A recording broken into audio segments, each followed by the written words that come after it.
And the Chicago Bears keep on winning. The Bears beat the Eagles in Philadelphia 24-15 to improve to 9-3, sole possession of NFC North first place going into December.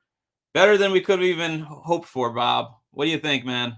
This was awesome. Like, this is the best win the Bears have had in years. We're talking about an 8-3, which nobody, including us a little bit, thought was completely legitimate. Yes, they won 8 games against teams they were better than, but they were bad teams. So what? This game has been scheduled. This has been circled on the schedule since it first came out about this was a must lose for the Bears. There's no way they could possibly win this game. And here they are, not just like a national TV. This was globally broadcast on Amazon. And the Bears come out and dominate it. Bears fans, the Bears are for real. Like, how good does that sound? This is a real team now. Bob, I'm so glad you came out how you came out there, because my dad off the air obviously said to me, he's like, make sure Bob's enjoying the ride that we're on here.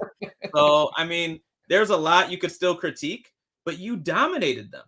Like, the scoreboard didn't really show it, and that's a theme of the Bears all season, and it's probably where this disrespect really comes from, if you want to be honest.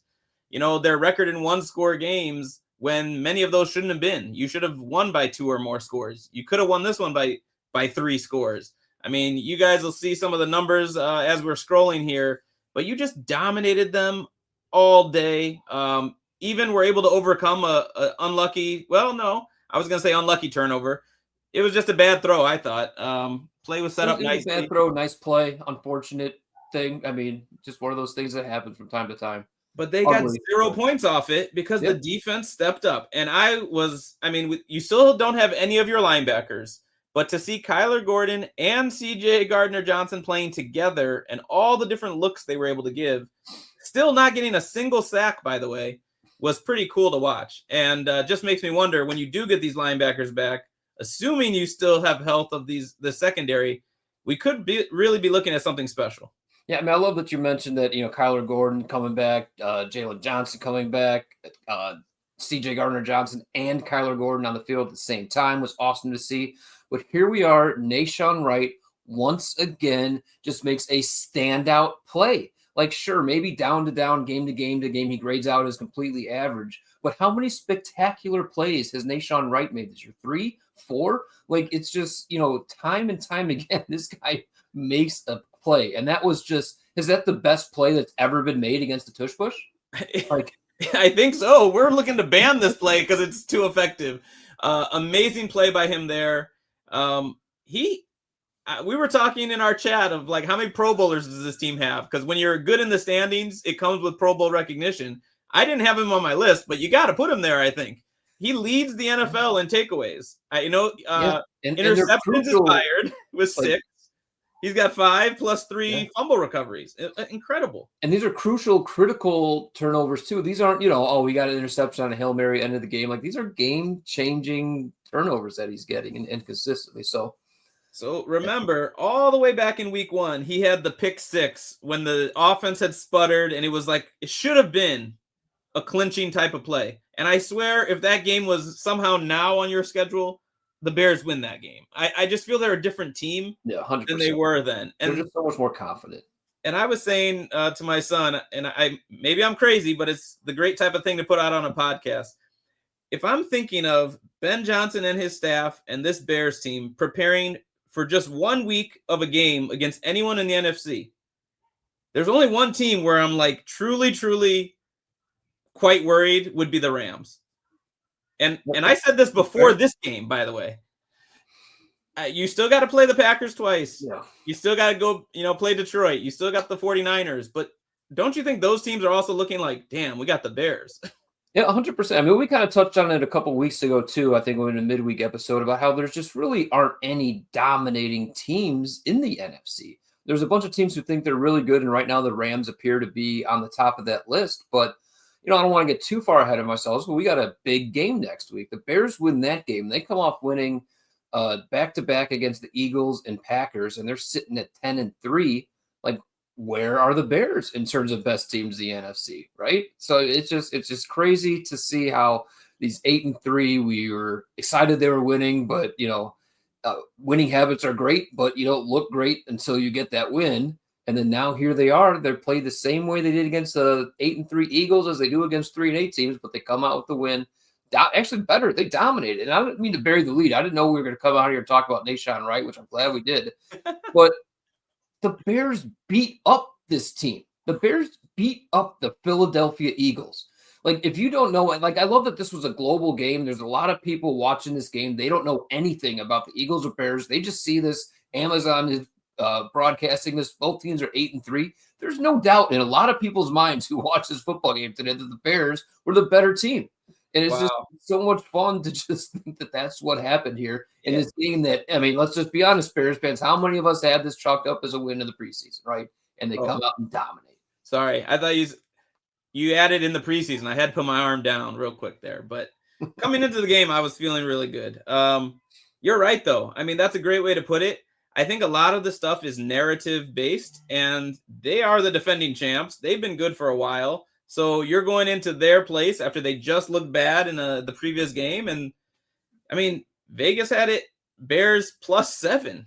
Touchdown. Did the Bears ever need that? Like, they were in control the entire time, even when they weren't. You know what I mean? Like, yeah, the game kind of got away from them a little bit in that third quarter, but they still had a lead by 1 point. Now, they should have been won by a lot more. It's a common thing with this Bears team that they should be winning on the scoreboard by a lot more because they're winning in the box score by that much, but the scoreboard doesn't reflect it. But, you know, they got a huge they finally just pounded the rock down, got a touchdown, came out, got that 3-and-out immediately, and then scored another touchdown. And that's exactly what they needed to do. They should have been doing that all through the end of the second quarter, the beginning of the third quarter. And maybe this is a 3-4 score laugher.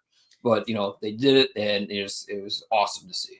So I should have said this on our last broadcast. And so now it's entering my mind again as I was getting ready to kind of talk about the run game, as you were pointing out.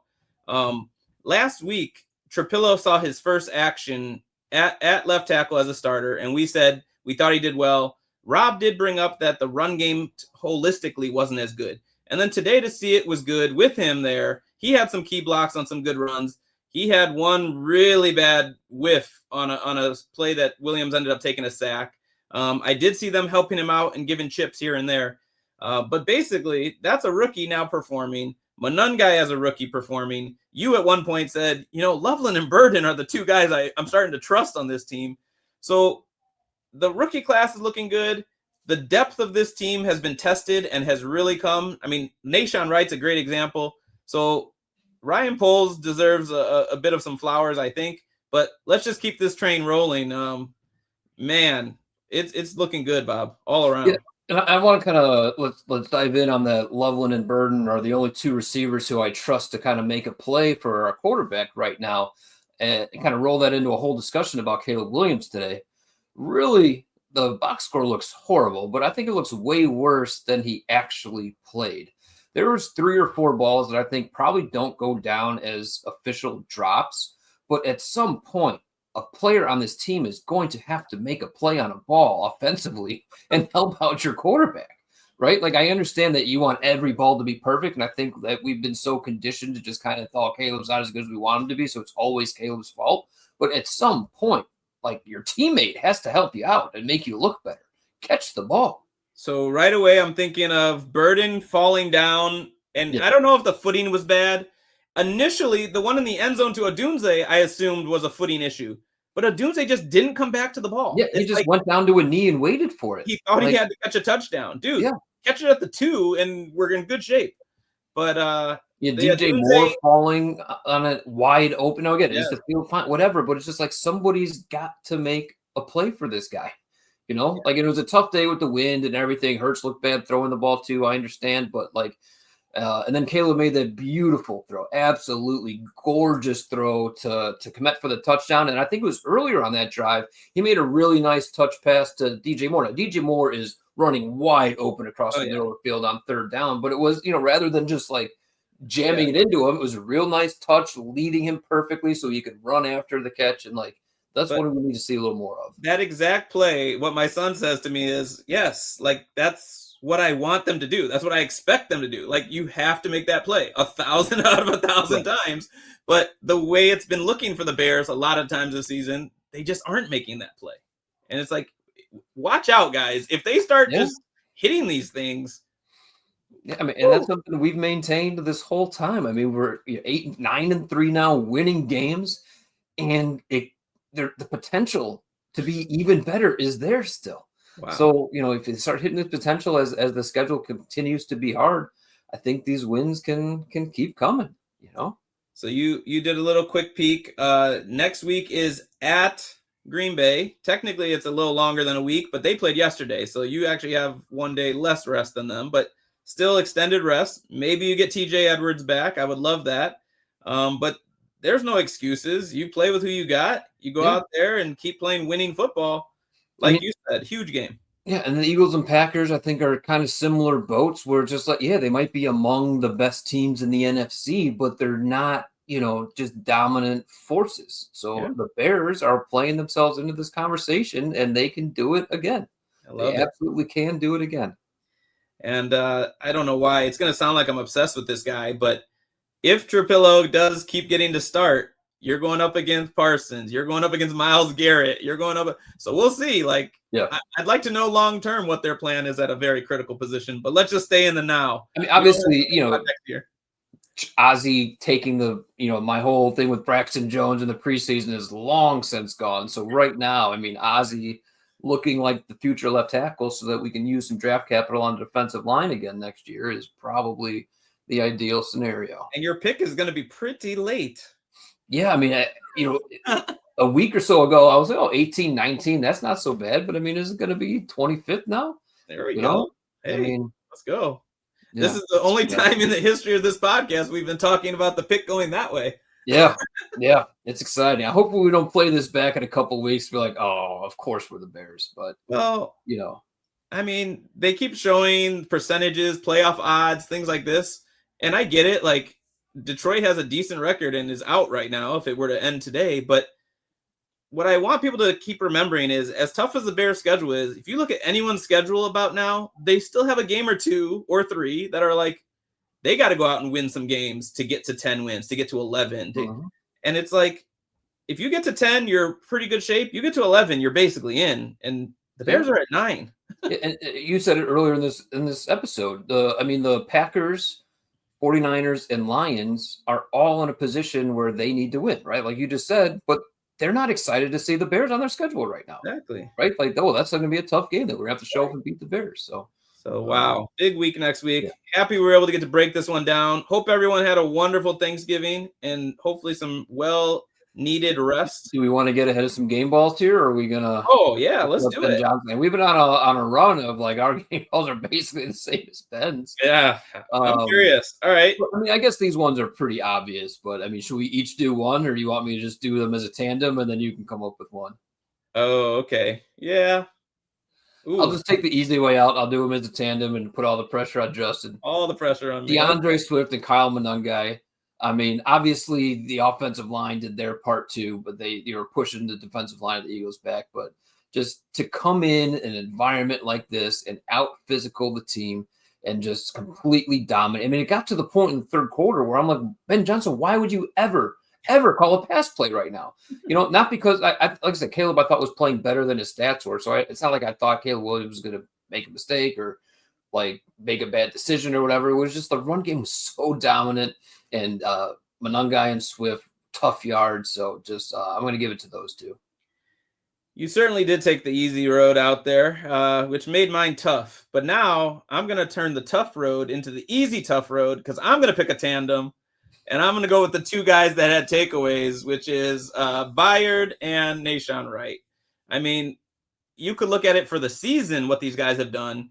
And a lot of people who maybe haven't watched the Bears closely just want to kind of think that a high volume turnovers is not sustainable because it's lucky. These guys are showing you that it's not luck.